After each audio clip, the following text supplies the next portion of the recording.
Ed è importante sapere che l'esposizione precoce alla musica è quello che permette al bambino una crescita sociale migliore, un'integrazione con i simili, un'integrazione con i coetanei, e dà la possibilità ai bambini di aprire la mente lavorando con un concetto universale che solo la musica riesce a darci.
Il cuore batte così,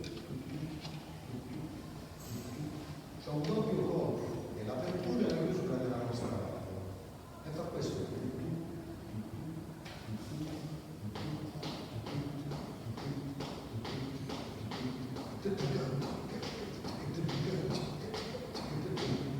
Allora nei vari paesi questa pulsazione cardiaca ritmica sviluppata si trasforma a secondo delle accentuazioni che vengono fatte. E nel nostro paese, a Napoli, è venuta fuori la parola.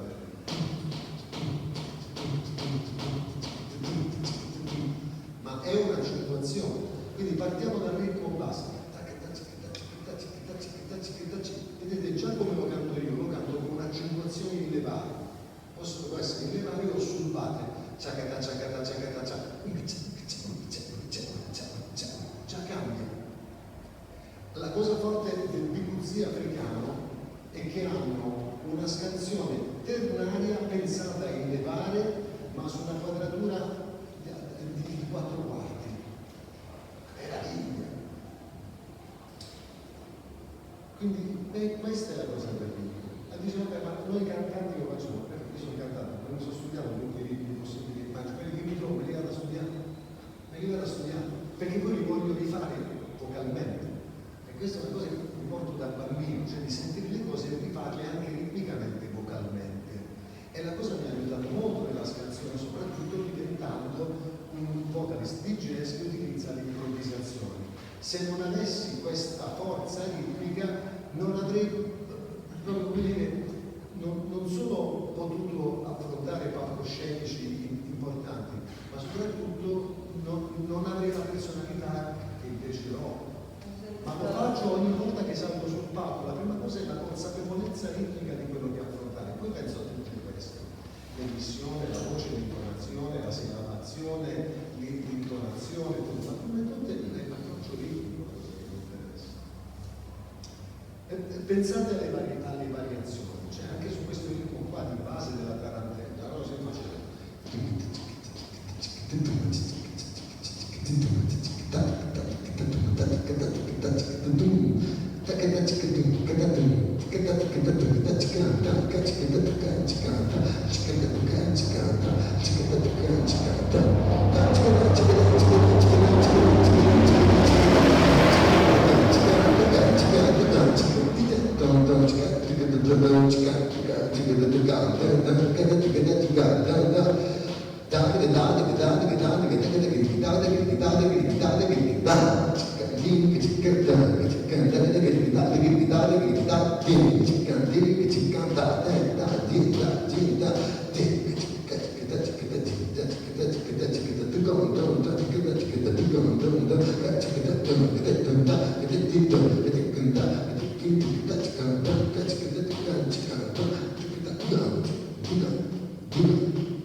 Papa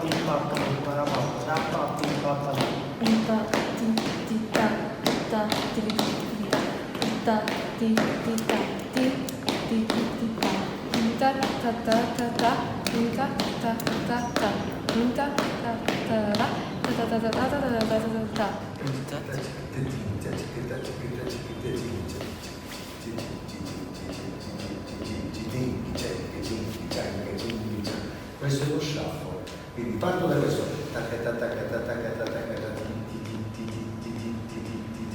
adesso aggiungo le accentuazioni sul secondo e il quarto quarto con il rullante e la cassa sul battere, no? Per parlare di batteria.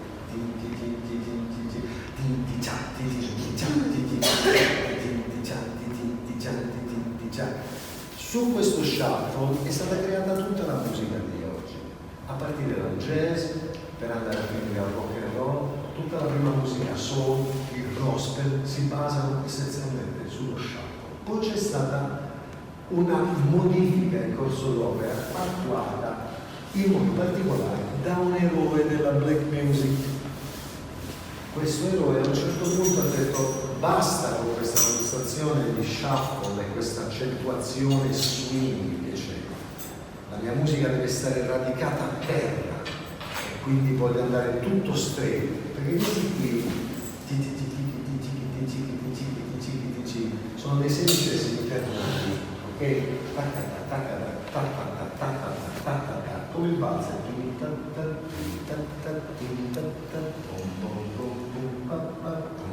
Quindi il tempo ternale, se lo conto così,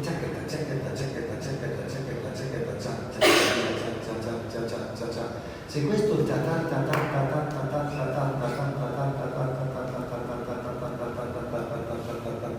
lo metto straight, dritto sul tempo, abbiamo i sedicesimi tipici dell'R&B contemporanea del funk, il cui grande maestro, campione, godfather of soul, era un signore chiamato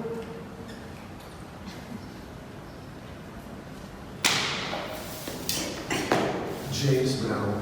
Che avete mai sentito parlare di James Brown? Avete sentito parlare di James Brown? Avete capito adesso perché è importante James Brown? Perché James Brown è esattamente il bridge, il punto di contatto della scuola classica, tradizionale dell'evoluzione della black music e quella contemporanea fino all'hip hop.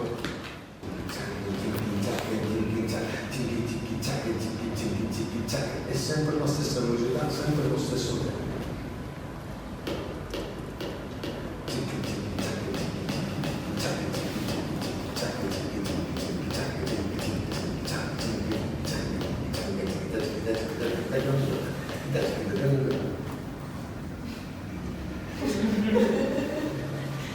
Ok?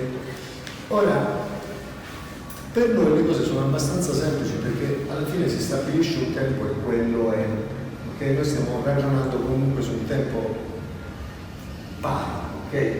4 va bene? Con delle accentuazioni un po' diverse. Quando i tempi diventano dispari, le cose si complicano un po' per noi. Perché? Perché non fanno parte della nostra cultura.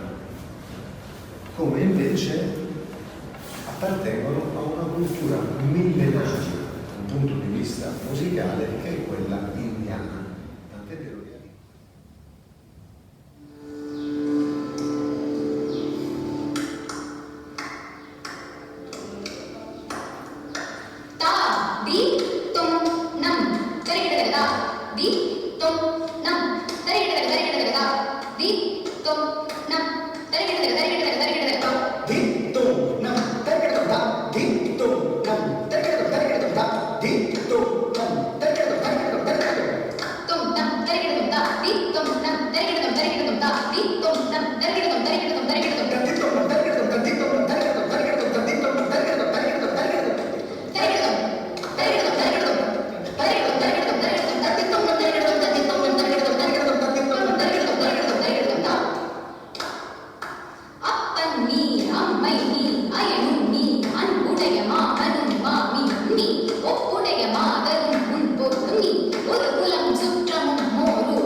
parti la musica, cioè inizi a studiare musica quando sei bambino ed entri già in quel tipo di scuola, con quel tipo di maestro, che è un insegnamento dove non c'è neanche la disciplina del dovere e quella dell'obbligo o quella del piacere della quale parlavamo, ma c'è l'indottrinamento, è indottrinamento tutti i giorni, a quell'ora, per 3-4 ore si fa un giorno dopo l'altro, e arrivi come quella ragazzetta lì, che è più giovane di voi, cioè, a 13 anni. Ora, quello strumento di base è il sitar. È uno strumento, quello che avete visto, una specie di chitarrone con le corde, col quale si crea un bordone. Cioè il bordone è una nota che viene tenuta all'infinito sotto, adesso quello lo proviamo anche noi, e sulla quale ci si improvvisa su liberamente. Questo è quello che fa lei. Lei improvvisa, avendo lei in testa una forma, una struttura, su questo sitar che è una nota lunga, continua, sulla quale si intona. Ok? Sentite che cosa fa questa ragazza. Adesso... Desiderio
Dio, ma la mamma, di quello là, Dio.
lasci la palla, il testimone all'altro solista, tu ricominci col bordone. Ok? Chiaro? Partiamo dal bordone.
Ding, ding, ding,